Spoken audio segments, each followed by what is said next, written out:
welcome in to the Maize and Blue Reviews. Good afternoon, Michigan football.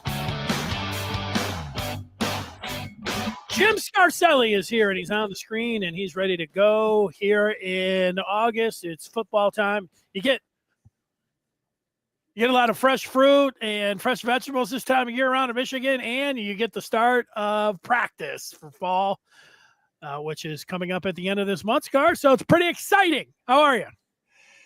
Yeah, life is good, man. We 26 days we're going to be able to watch some college football. So it's going to be, you got to get everything ready and get everything done because it's going to be some long Saturdays, man. Bunkered in, baby. Well, you got that week 0 too, so maybe that's what I mean. We're like 26 days from week 0. Oh, so 26 days from week 0 because Michigan plays on the 30th and today's the 4th. So wait a minute. Yeah, no, we're okay. You move that up even more, Denny. Yeah, that's right. 19 days, something like that. Move it up, and so you try to get. I know you're watching baseball every night, Scar. Probably taking in a movie or two and all those things. I was watching the Led Zeppelin documentary. I watched half of it. I was like, let's say blown away, but I was thinking, all right, what are they going to do for a band that really hasn't done anything in 40 years? They had some nice footage, man. I was liking it. I'm not done yet. So, I watched the Hall of Fame game, Danny. I played against Sterling Sharp was out there. I played against Sterling Sharp. He played for South Carolina. Oh, okay. So, I played against a lot of guys that are in the Hall of Fame. I don't think Sterling Sharp should be in the Hall of Fame, but go ahead and tell us who else you played against that's in the Hall of Fame. God, is Bo Jackson in the Hall of Fame? No, I would say no, but I don't know if Bernie Kosar is. Bo might be. He's such a great player, but I was just thinking that his career was cut so short that it would be no. But he was such a great player. Maybe they made an exception. I don't. You know what? I'd have to think about it. I just assumed. I don't want to make that statement. I played with a lot, but I guess I have to review it a little bit. He's in the Cotton Bowl Hall of Fame. Okay. Isn't that where you played him, in the Cotton Bowl? Sugar Bowl. Sugar Bowl. He is in the... Denny, who went in the Hall of Fame? Detroit guy, Antonio Gates. I saw, it may have been the best high school basketball game I ever seen. Antonio Gates is going against, he's at Central High, playing against Dane Fife in Clarkston. This is around 98, 99. It was at Ferndale High School. The gym, it was sold out an hour before the game. But what a great basketball game. Fife and Antonio Gates going at it. Two great athletes, great basketball players. Central ended up winning that game. But, he's in the Hall of Fame. And, never played a down of college football, man. I tell you could see more and more of that now with today's tight ends. You can get away with not being much of a blocker. Just being a 6'6", 6'7", hellified athlete that is a matchup problem. Yeah, who the guys that Michigan's been going over to Germany. The basketball team got this 7-footer for that's going to be on the team this year, and he didn't start playing basketball until just a couple of years ago. He's 21. But, they said, hey, he picked it up during the pandemic. Before that, he was a handball player, whatever they, playing handball over in Germany. And then I was reading Bruce Feldman has his freak list. It's freak list, which is very popular each and every year. Michigan has been landing players on that almost every year. And both of their German players ended up being on the freak list. Marlon Klein and Manuel Biegel over on the other side. And, I was reading a little bit about Biegel over there. He used the same kind of thing. He's only been playing football for a little while, and yet his size and the way he moves. TJ Guy was asked about him today, and he's like, "Oh yeah, this guy's he's the way they move at the size that they are, that he was, I guess, and is. It was pretty impressive, but yeah, all that bratwurst and Wiener Schnitzel." Well, yeah, it was interesting that it was both of their German players that ended up making the list there. But But there you go. I thought there's. I went down there. They had 3 players today that were available, and Gio El Hadi. He must have put on. What did he say? I don't know, 20, 25 pounds. He said he was just light in the rear. He was losing too much. He's just pounding a lot of rice and chicken and water. It sounded like that's all he was eating over the summer. To be able to put on 25 pounds, that's pretty amazing. I could put on 25 pounds, but you're just getting it in the middle. He's trying to get some lean mass. So wanted to get bigger, obviously. To play guard there, and all those guys talk about Andrew Babalola. They're all blown away. He's smart. He's strong. Great feet. I mean, every guy says something a little bit different about him, but I'm not going to be surprised if he's the starting left tackle for the start of the season. A guy was asked to name 2 players, one on each side of the ball, that has impressed him right now. Who he would point out? He said Andrew Sprague, just a monster. And he said, he gets his hands on you, the heavy hands. You don't want him to get his hands on. And then he mentioned, which I think is good news here, is because one of my question marks on the Michigan team, Scar, he mentioned Jair Shug Hill as coming a long way, being a sticky DB. Right. And that's very good news for Michigan, because I think that, like I said, I put a question mark at defensive tackle and corner, but, Zeke Berry, and a lot of that question mark had to do with Jair Hill. So somebody, shouting him out as a player is not bad. Yeah, Sprague, he started against Alabama. He played well. You're going to see huge improvement from him from that start until where we are now. Yeah, because he's going to have it, he'll be a totally different kid confidence-wise. And, yeah, so that's great. That's great. Denny, players know. The players know. And because you go against them every day, man. Yeah. You're not the coaches might be the coaches are going to be a little more diplomatic, democratic in how they distribute praise. But the players, you ask the players, they might, they're not thinking like a coach always. Not always. Some of them are. Joe El Hadi, you can tell he's going to be a future coach. He knows how to, probably going to be the captain. He knows how to. But they're going to say, a player will normally say, hey, I don't want to go against that dude. You know what I mean? He probably pass rushes against Sprague every day. It's like, I do not want to rush this dude. I can't get around him or whatever. So that's great. Donovan McCulley, I'd have to look back to see exactly what his wording was, but he was asked about the other wide receivers. And I'll paraphrase a couple. Anthony Simpson, who's a transfer from UMass, who was not into the spring.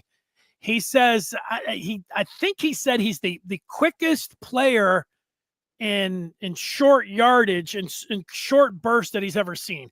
So, a shifty, wide receiver there, that makes me think about somebody on the line of scrimmage being able to get free. And then I'm forgetting the exact words that he had to say about Andrew Marsh, one of the true freshmen, but he said, I don't think the fluidity or something of that, just the way that he moves at his size, that he was very impressed with Marsh. This was Donovan McCulley, who is said that he is not as big. He said that Jamar Browder is bigger than he is. So those were a couple things that stand out today that the players were down there talking. Yeah, just looking, a quick observation, it almost looks like we might have just a tad bit more talent. Obviously, we're going to believe we have more talent at the quarterback position, and it's hard to have overall because we had such good inside defensive line, but overall talent of this football team, I think Sharon Moore's done a good job, man, with transfers and, everything else. Yeah, Scar, we have something that was on 3, and they are going through it, and they gave a report of not only, I don't know what that is, but they gave the opponents, let's see if I can save that and get that out of the way. I don't know. Let's see if it's going to move. Yeah. Well. Yeah, it had, there's your X up there. Just keep it smaller then. Yeah, and we can maybe a little bigger. Anyway, Danny, I can see it. But yeah, it's got the the percentages, and this guy is a better gambler. Oh, and, okay. And he's picking lines and picking. Okay, quickly, we'll go over some things then. Yeah, I think that New Mexico, yeah, I mean, we should hammer them, and it's probably a good deal. If you're looking to bet, though, he's got, is it a 35-point spread? I don't know what Sharon Moore's philosophy is as a run-the-score-up guy. Jim Harbaugh was a run-the-score-up guy in many situations. He didn't mind hanging 70 on you. But sometimes that conflicts with playing a lot of guys. So if you're a bettor, I like to know what is the guy's philosophy in terms of running the score up, opposed to does he want to pass when he's up 35 points with his backup quarterback? I don't know if we have an idea. Michigan beat Fresno by 20 last year. The games that you were thinking that they would just blow the teams out, and actually they were a lot closer. Remember Arkansas State? Yeah. They were up 21-3 at the half, but that ended up being a sloppy second half, and they only ended up winning by 10 points. So just basically, Danny, the Oklahoma game, he's got us a 63% chance of winning that football. I think that's way too high. I hate to say. I mean, hopefully after we play our first game, that's what I'm thinking, because we don't know what's happening at quarterback. And I would put that. You go on the road. I bet you Michigan Michigan could be an underdog. The best that game might be is a pick'em. Yeah, Michigan's going to be a 2-3 point underdog in that one. Michigan might even be a 1.5, 2 point underdog. So I think that's way off. Lines are already out for that 2 or 3 point underdog in that one. Oh, is it? Okay, so then that's way off, and that's probably about right. They're basically looking at that game as a pick'em, and being home is worth 2.5 points. Central Michigan, we should hammer. Same thing. Nebraska is, I think he's way high there. I think that game is going to be every bit as tough to win as Oklahoma. So I would put that game at Michigan, maybe 55, 58%. I mean, it's going to be a tough football game, Danny. They got a 13 game starter at quarterback, 5-star quarterback, tough place to play. So I'd put that at about 55, 58%. Michigan. The Wisconsin game, they brought in a damn good quarterback from Maryland. He's a good player, man. That kid, I forget his name, but he's played against Michigan, and Luke Fickell's a damn good coach. I would put that game at about like maybe 70, 74, 75, but 85 is like these guys are nothing.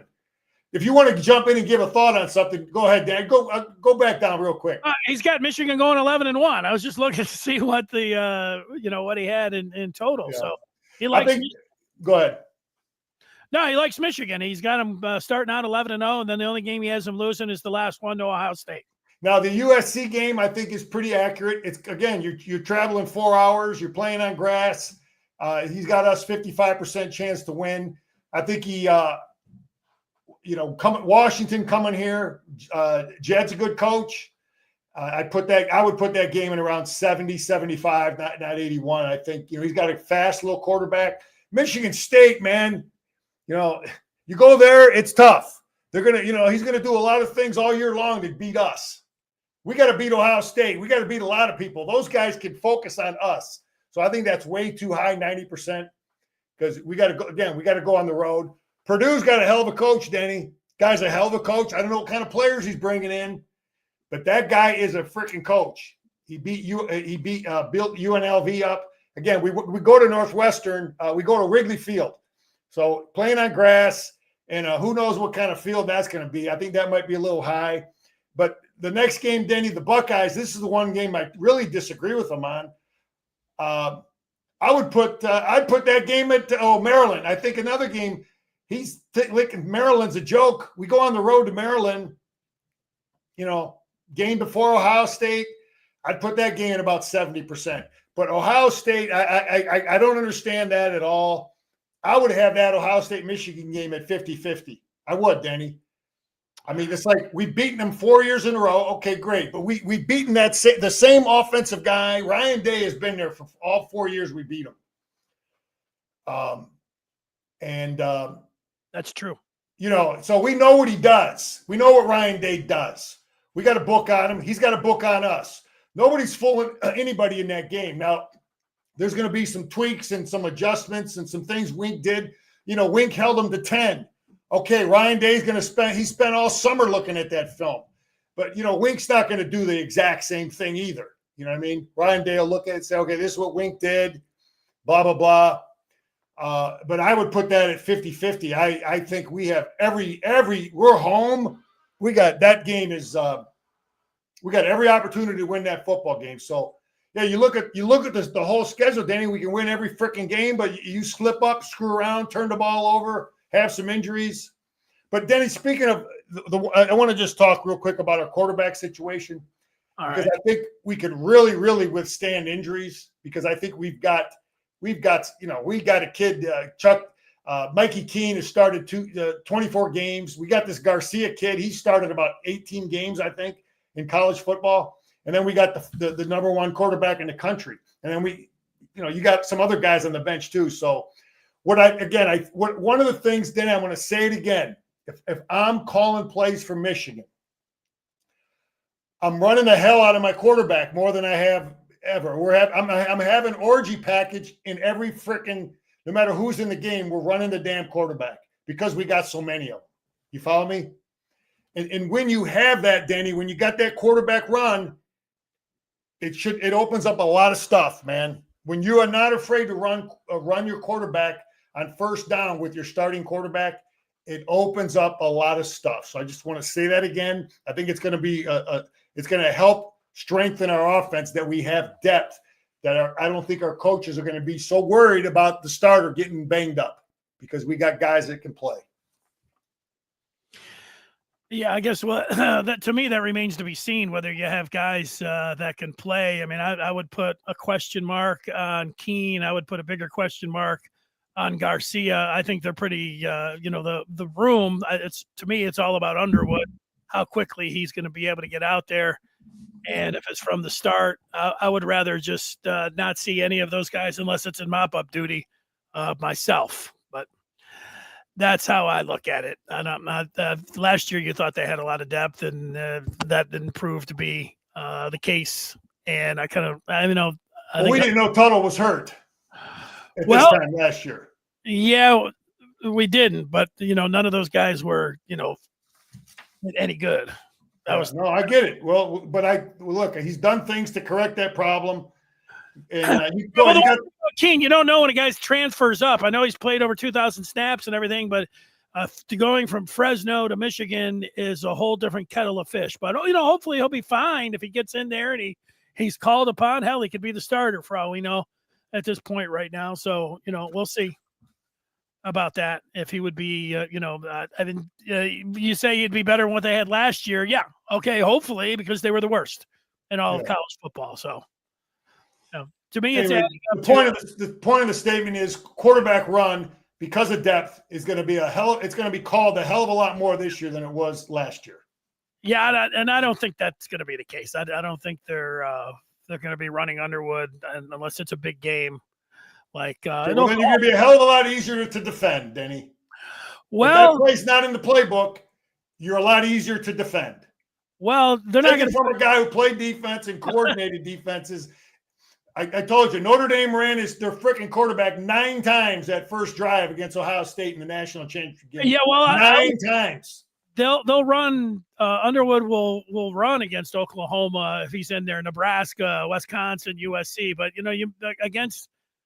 Purdue and Northwestern, and certainly. I get it. Yeah, you don't want to do it against those guys. No, you don't.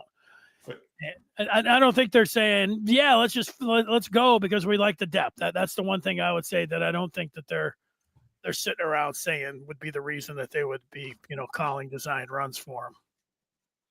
I don't think you can worry about. We disagree, because I think as an offensive coach, if my play calling in terms of quarterback run is going to be it's going to be predicated on the depth I have at that position. If I only got one freaking kid, then I'm going to do what they did last year. I'll have a quarterback who I think is a quarterback and then bring Orgy in. Okay, but if I got guys, more guys that I feel comfortable with that we can win with, then I'm not going to be afraid to run them. But that's the final statement on that. Yeah, well, I would just add, like, to me, it would be like in the pros. But I would not, if I have Lamar Jackson, I'm not thinking about, well, I don't really like the depth at quarterback, so we're going to hang on and not have him run. No, Lamar Jackson's a great runner. Jaden Daniels, I don't know who the backup there for the Commanders is, but we're going to let him be Jaden Daniels because he's a great player. Now, when Michigan plays in a game that looks like it's not, going to be an easy one, then I am going to want Underwood to run the ball because he's a great athlete and that can really help you out. But I am not doing it because I like the depth behind him. That's it. But if you wanted to say one last thing, I like. No, I'm not going to keep beating it up. We got it. We made our point. Right. There we go. Now, what about this? Michigan finished the season really strong. And so if you're Andy Staples, who's a college football guru for On3, he put a list together of top 10 defensive coordinators in college football. And it's not just you, Scar. The first thing, we're sitting here looking at is we got people looking at that list and not seeing Wink on the list. That's the first thing I said.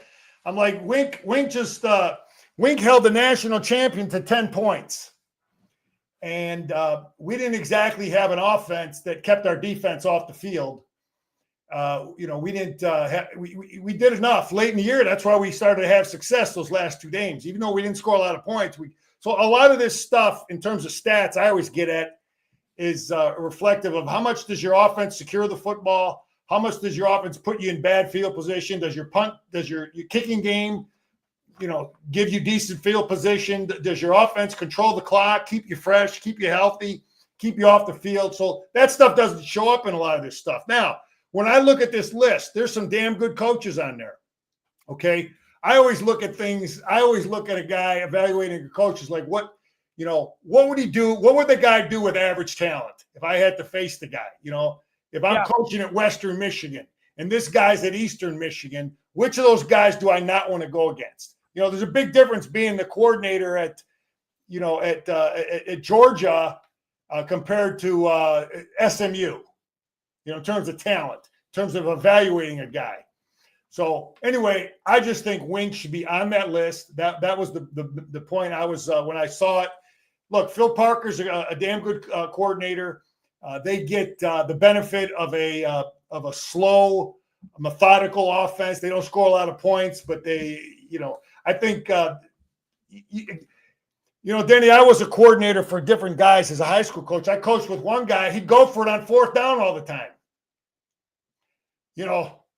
I mean, come on, man. I'm playing defense on our 40-yard line many times. You know what I mean?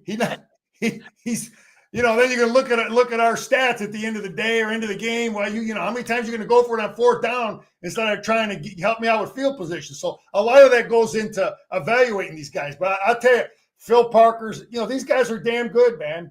But we Knowles has made mistakes against Michigan. He's made mistakes. Tom Allen, I've always been high on Tom Allen at Clemson now. And a guy that you don't know, it's fair to guess, is the guy at Georgia. They got some of the best talent ever. The guy at Texas, a good coordinator. But anyway, that was the point, Denny. I think our guy is based on what he did his last 2. Your film is your resume, Denny, right? Your film is your resume as a coach.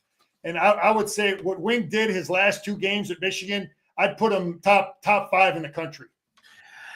Yeah, well, he's got a masterpiece, and that was against Ohio State. That was on the road. They won the national championship. I don't know if any of those guys on that list, and these guys, Parker's been around for a long time, and a lot of these guys have coached at a college game for a long time. Do any of those guys have even close to the win that Wink has last year down in Columbus? That's where I would start. And Staples, I don't know. It was Staples like, well, Wink's only been around for 1 year, and he had Graham. I don't know how he's looking at it, and it's not going to be quite the same this year. He's going to have to prove himself. For these guys, they've been around the block a little bit, so he feels a little bit more comfortable with them. Who knows exactly what he's going and what he's looking at when it comes down to it. So anyway, that's all my point. We can all debate it, and I think Wink does have a pretty good resume. So hopefully he can continue what he's done and build on those last 2 games. It's got to give that whole program a great deal of confidence. Let me give you 2 more things that you can comment on that happened today. One is the coaches released their poll, their top 25 poll, and Michigan came in at number 14. You got an instant reaction. I don't know if I told you about that, if you saw it, but Michigan at 14 back in 1997, they were ranked number 14 in the preseason poll. This is where they're at now. Danny, I think, listen, you go 8-5, okay, but you beat Ohio State and you beat Alabama. The coaches around the country know Michigan has players. They know Michigan has talent. And if they knew we had a proven quarterback, we would be a top 10 team. We'd be a top 5 team possibly with the kind of talent we have on defense. And yeah, the coaches know we have players. They know we recruited good players the last, 3-4 years, and then we brought in good transfers. So it's in terms of what kind of season you're going to have, my thoughts. It's irrelevant, but people respect your players. They believe you have talent. Yeah, I was listening to Reese Davis and Dan Wetzel talk about the Big Ten, and how they would pick them and everything else, and both of them agreed that Penn State should be up top. But both of them, as well, Drew Aller, and they know Katron Allen, they know the running backs that you have at Penn State. They had Knowles coming over. They looked at the schedule, and the other teams, Ohio State, they have 6 players coming back, but they always have a lot of talent. But Julian Sand was really highly rated. We don't know for sure it's going to be him, but it was tough for them to pick because there's not a lot of returning quarterbacks. Ohio State doesn't have Dante Moore, who played at UCLA, then he sat out a year. Now he's going to be the starter at Oregon. So who knows there? Those are the 3 teams that are in front of Michigan. And when it came to Michigan, they both agreed that this is a team on paper that is one that's going to be that you're going to have to look out for in next year and the following year because of Bryce Underwood. So a lot of it, these guys, they were open book on how they're looking at it. A lot of teams you look at and say, hey, who's the quarterback? What do we know about him coming back? And that's how those guys broke it down when they went to the Big Ten. Yeah, so that's the thoughts, and it is what it is. Denny, one more thing about the top 10 I forgot to mention. I hope they're right about this guy, because I believe we're going to be right about him. Is Matt Patricia going to Ohio State as their defensive coordinator? I just think that's going to be. I think we're going to outcoach him there in that position. I think Wink is better than their guy. Hopefully, Chip is better than their guy. So we give our players an edge, but I think Wink is going to be better than him. I agree with you there. I don't think Patricia. He showed his cards as head coach of the Lions. Players don't respect him. Players don't like him. He's not somebody that is good with the team. Well, Danny, when you're a coordinator, it's different than being the head coach. Yeah. Okay. He's got Super Bowl rings as a successful defensive coordinator, being the subordinate to the head guy. So it's a little different role. I thought that what was revealing when he was a Lions coach, there were a few different players that said why they didn't like him, and he would get up in front of the team and he would just start like M&Fing guys and embarrassing them when he didn't have any rapport. He didn't know anything about them. He just thought that, he was going to be like Bill Belichick, start calling guys out on the carpet and stuff. And a lot of these guys are like, well, what are you talking about? And then he embarrassed them. Those guys didn't like it. Some guys, if like Tom Brady, Bill Belichick knew that he could undress him in front of the team, call him anything he wanted, swear up and down, and Tom Brady was going to take it. The Matt Patricia just thinks, he's a little Bill Belichick, starts yelling up and down at some of his players. And these guys are like, I'm a man. Talk to me like that. I hope you're right, Denny. That's what we want over there. One and out. We want chaos. We want turnover. We want fights. That's what we want in Columbus. Yeah, that's it. Let me just say this for Mr. Martini. People always say, just give me $1 for every time somebody says they wish they wouldn't start the polls till October or November, or preseason polls are meaningless. There's nothing that's further from the truth, Mr. Martini. It's worked in the formula for what's going on to get into the college football playoff. It works in recruiting. It works with everything. And if the coaches and the media weren't doing one, somebody somewhere else, they always have power rankings. They always have rankings. One of the most clicked stories all year long is the day after the college football season ends. And you know what the story is? It's the way too early top 25. People are always want to know what's next, who's next, what your ranking is. So it's not just for clicks. It's and it gives you an idea. If you're looking through the schedule, say, hey, look at this is a top 25 matchup. You could say that part is for clicks, but no, it goes into a little bit of that. That, Mr. Martini, I don't agree with that part. Yeah, Denny, as a high school coach, we would get called by the newspapers to make your predictions in your division, and you would have a real good idea about what a guy had coming back, and it would be pretty consistent. That the coaches know, hey man, Dexter's got 50 in back, or they lost 50. You know what I mean? So it's based a lot along the same kind of stuff. Who are the key players back? How many guys do they have back? You make educated guesses. It doesn't always play out. It is what it is, man. Right. No, you're right about that. There was some news today in recruiting. Michigan, this upcoming class is the 26 class. They've grabbed an interior offensive lineman for the 27 class out of South Lake, Texas. His name is Tristan Dare, and I didn't see a ranking on him, but he was down to Ohio State, Penn State, Oklahoma, and Michigan, and he picked Michigan. So that's a pretty good list of teams that he liked, and I assume that offered him. And so that sounds like they got a good one in Dare as an interior offensive lineman for the 27 class. We're doing a good job with offensive linemen, man. Sharon Moore, former offensive lineman. Big Grant Newsome. I saw Grant at the fundraiser deal a couple weeks ago, and we're putting it on them, man. We hit them hard there, recruiting them. Those guys are doing a good job. We've done good with offensive linemen. We've got enough money. We've got guys that go in, and the guys feel that they're going to take care of them at that position. So that's great, man. You go down to Texas, Denny. But hey, look, he sounds like a kid that wants to get the hell out of wherever he was. South Lake. No, I mean, he don't even have no Texas team on his list. Good point. So that's a real deal, man. There's guys that want to get away from, Denny, especially with the money now. I think especially with money now, there are certain kids, they want to get away from all the hanger-ons, man. They want to get away from the posse. Those dudes. You go. And sometimes it might even hurt us with maybe a Detroit kid, Metro Detroit kid, that he might want to get the hell away. In Ann Arbor's too close. Lansing's too close. So when you see some of these kids, because I've heard that about some of these kids. I mean, it was prevalent when I played too, that there were some kids and their families and said, we need to get the hell away from the BS, man. I can see it. You're a meal ticket. I mean, you're someone that you would love to be latch on to somebody who, can make millions of dollars. So, yeah, that's going to attract all kinds of different people. So, yeah, some guys want to get out of Dodge because of that. I can see it. Yeah, so that might be what's happening with that kid. He don't have no Texas school on his list. Nope.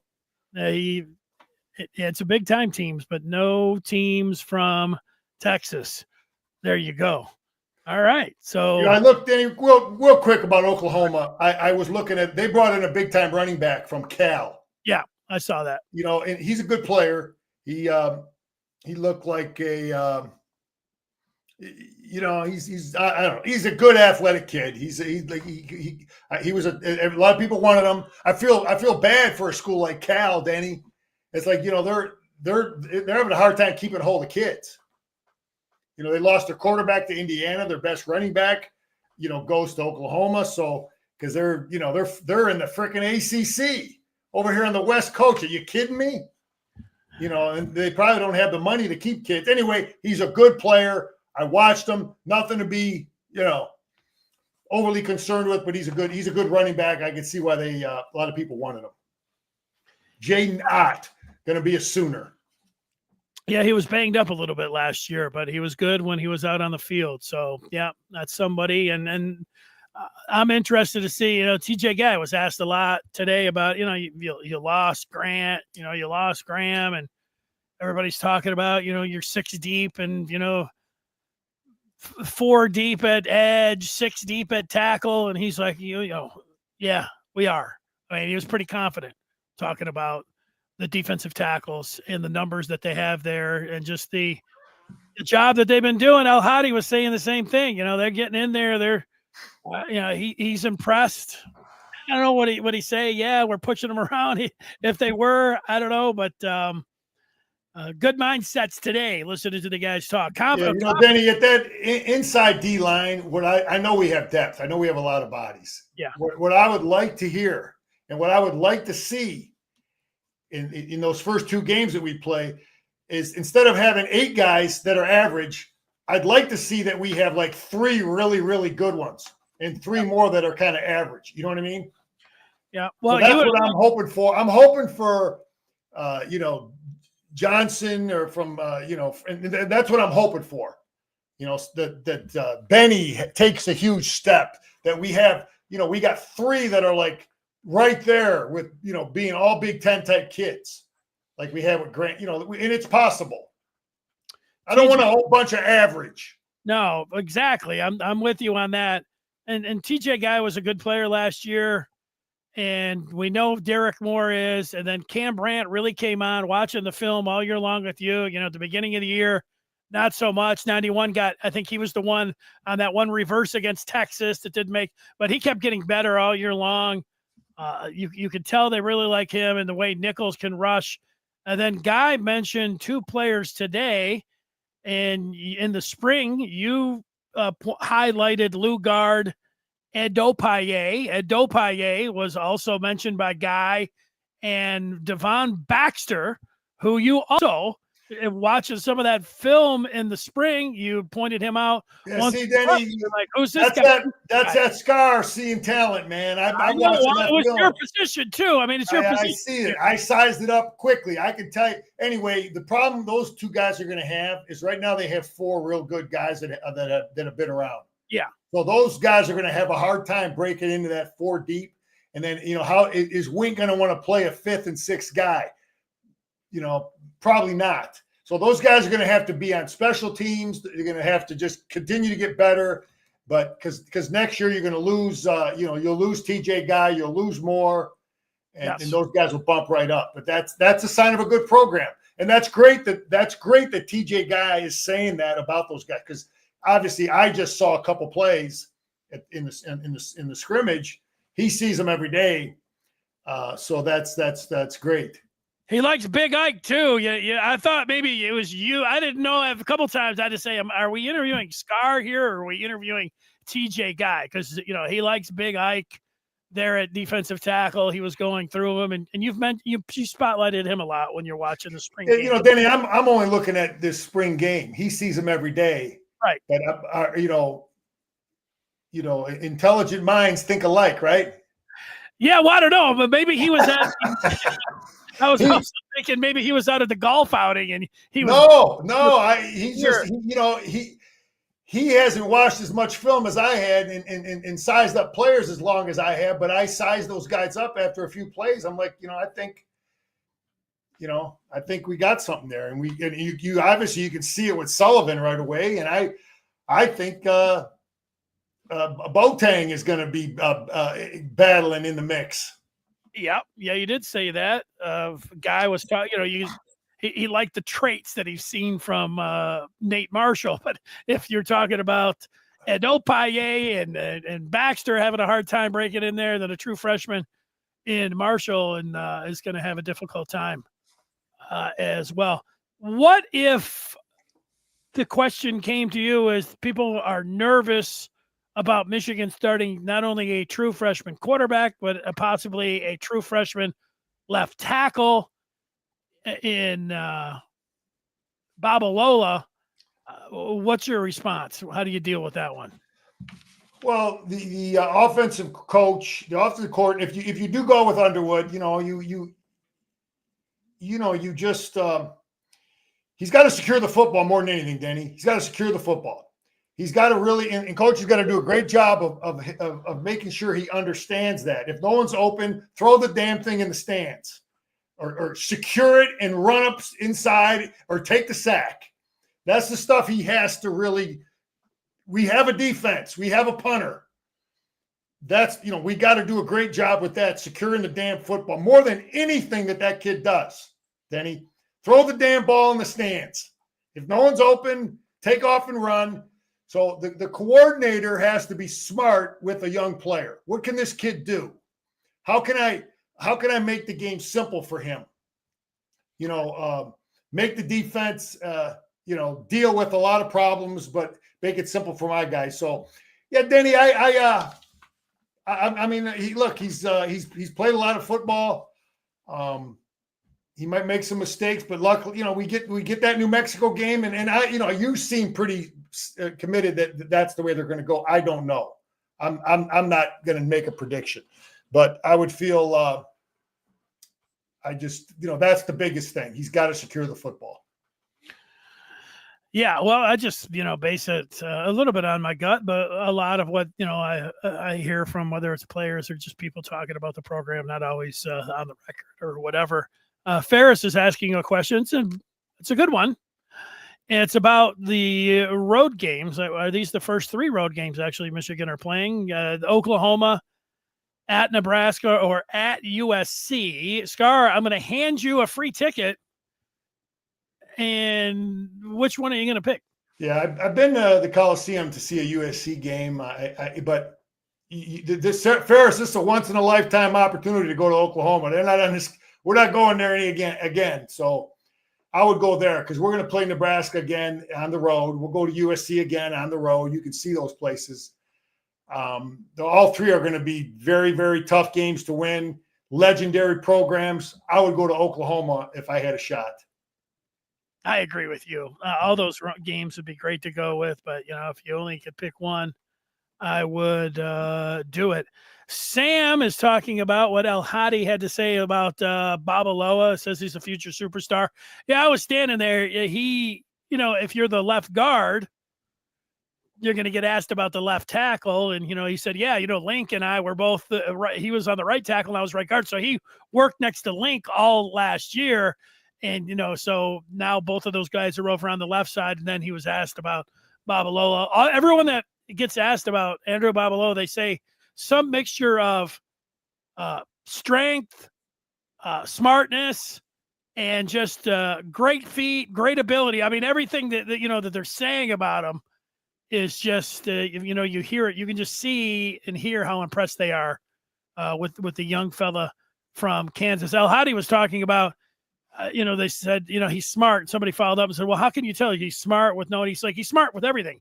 He said they sit in the room and the coach asks a question and Babalola knows the answer. And then El Hadi said he asked him, hey, how do you know? He's like, look, he's a 4.0 student. I mean, he came to Michigan, part of it. You think that the academics might have played in there a little bit with the football too. The kid's a smart kid. Yeah, I shook his hand at the fundraiser a couple of weeks ago, and I talked to him briefly. And yeah, he's an impressive, articulate, great vocabulary kid. And yeah, I could see where Denny, it doesn't always correlate. No, I've had special ed guys that were some of the smartest on the field guys you ever saw, and I had 4.0 guys that were lost on the football field. I say there's difference between football smart. It doesn't always correlate. Oftentimes it does. Yeah. But I've seen the extremes. I've seen all over the place, Well, I don't know if I don't know if you remember this, but I do. It was something that it was I don't know how many years ago, but it was Babalola had not committed to Michigan, and you had been somewhere down in Ann Arbor. Maybe it was a practice. You were standing. Yeah, I saw him at practice a couple times. Yeah, and I've seen him coming around, man. They want this kid. You kept. Yeah, he's a.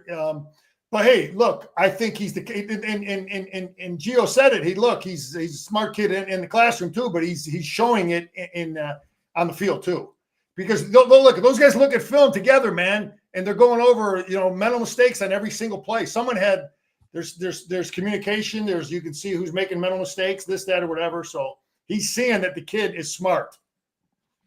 Scar, give me an idea, on ticket pricing. You went to the Cowboys game. What, Cowboys Lions? Was that the game that they were? Man, I paid almost $700 for that ticket, Denny. We had good seats. And the Lions got screwed there with the big fella post checking in. We were right there in that end zone. Anyway, but great game to go to. Yeah. No, I know there was a question about the cost of those games. Yeah, I think USC is not that expensive. Well, he's Ferris is saying he could get the whole season ticket package at USC for $450, or to just get in the door at Michigan, it's $231. So, what you do maybe is you buy a couple season and then you dish off the Michigan game, and then you can end up paying for it yourself or something like that. In Southern California, college football, it's amazing. There's just so much stuff going on. They don't get the kind of fanatical, fans like we do up in the other parts of the country, man. No, it's a different world. Yeah, they're down at Venice Beach. They're going wherever the hell they're going. But, surfing, they don't have the fanatical fans. But hey, and I told you this, Denny, we will have every bit as many fans at that USC game as they have, I bet. I bet we will be represented there. We'll have 40,000 over there. 40,000, you say, for the USC game? If we can, we're going to have a lot of people there, man. We got a lot of alumni over there in that area. All right, let's see if we have a final thought from everyone. Corey is saying, that's right, Scar. It's like the Clippers. Nobody, they do like Yeah. Hey, Denny, listen, Wink and Chip had some comments that at the press conference. Yes, over the weekend. Mm-hmm. I just listening to Wink's thoughts. He talked about when they started practice that you start from you go over the basics. That's what we did. I remember going over it as a player, even though you haven't seen them in a couple weeks, a couple months, and now they come in. But you start with the basics, Denny. You start with stance. You put the helmet on right. I mean, literally, Big Johnny Falk would show you how to put that helmet on, man, properly. It has to be on right. Your equipment's got to be right. Shoulder pads got to be right. And some of that stuff, you just never take it for granted. But Wink talked about we're going to start with stance. You got to get the guy in the right, proper stance. You review the basics when you come in. You don't just start blitzing and doing all your crazy stunts and all that kind of stuff. You start with the vanilla basics, your stance, your alignment. And it's the same way I was taught and the same way I coached. It was just encouraging to hear him talk about those things. And then, Chip, Denny, what I want from Chip, listening to him talk, I want Chip. I want to see our offense be great execution. We know how to execute. We know what the hell we're doing on every play. We block the right guy. We got great technique, and we block and execute the right guy. I want to be able to do that. Okay, but that doesn't always mean you're going to move the football. I want to see creativity, but also with the ability to execute. And then there's a fine line, Denny, between being creative and then doing so much stuff your guys make mental mistakes.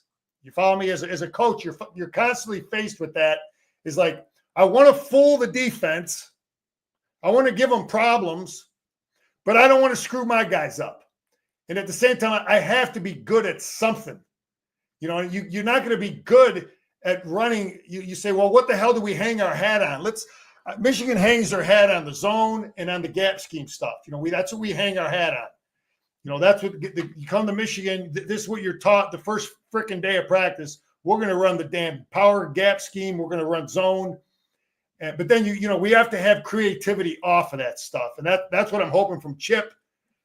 And I hope he freaking secures the football. So that's what I'm looking for, especially as it relates to a young quarterback, even more than anything.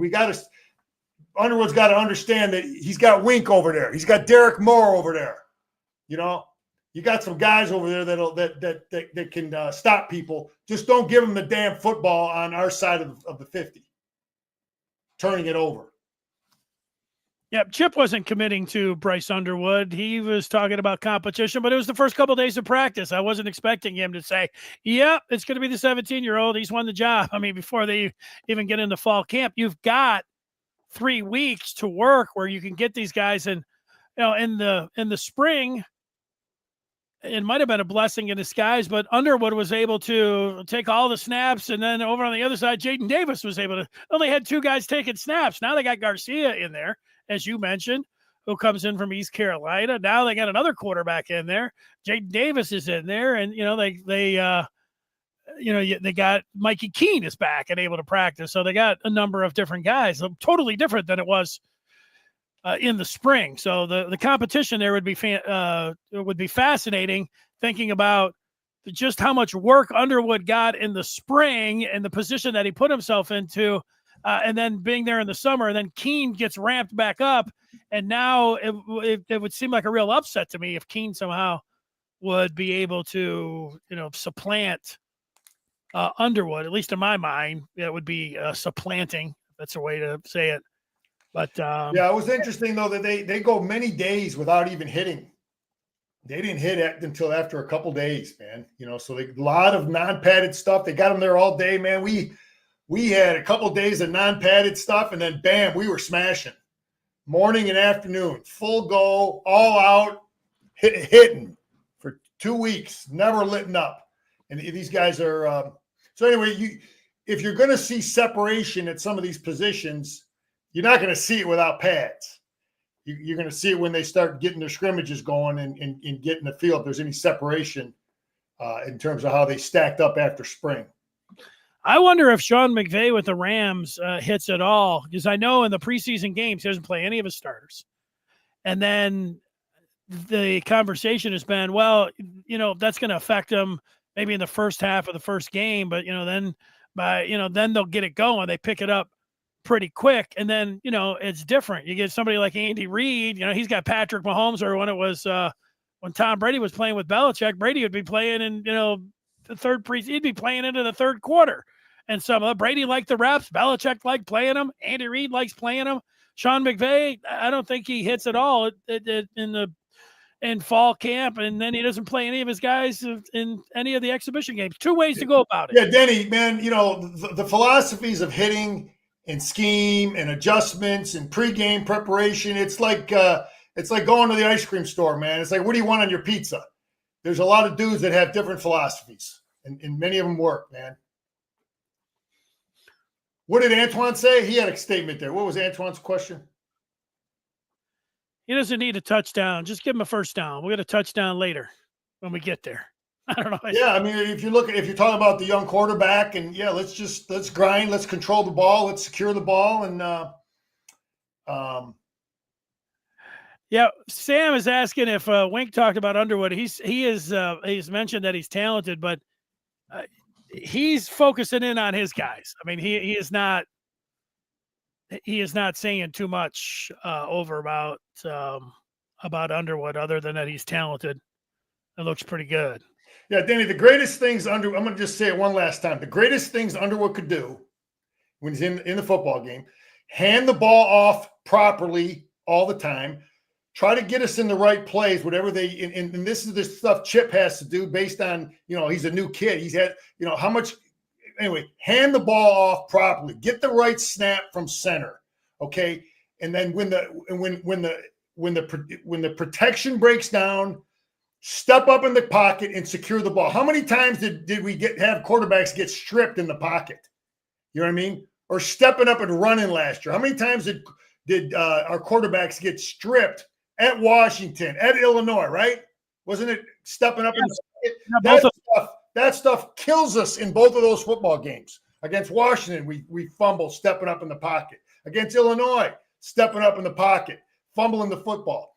If no one's open, again, man, that's what I want. If I'm playing defense on that team, if I'm coaching defense, if I'm the head coach, and you got to throw some live bullets at the kid and scrimmage in to get him, squared away on that stuff.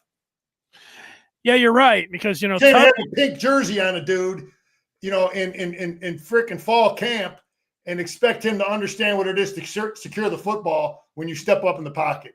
That's a great point, because before that, Tuttle came in, had a touchdown, had a field goal, then he had a touchdown. At Washington, things are looking pretty good, but then 2 3 and outs, and then that was kind of a casual fumble. He was running and he wasn't thinking, but all of a sudden he's got some big guy swatting his arm and he fumbled. And then the next week he did it against Illinois. Yeah, well, that's it. We lost. Literally those quarterbacks stepping up in the pocket killed us at Illinois, killed us at Washington. The fumbles did, no doubt. Well, great job, Scar. It's always great to have you on here, and we'll do it again next week. All right, Denny, fired up, man. Count it down. Go Blue. There he is.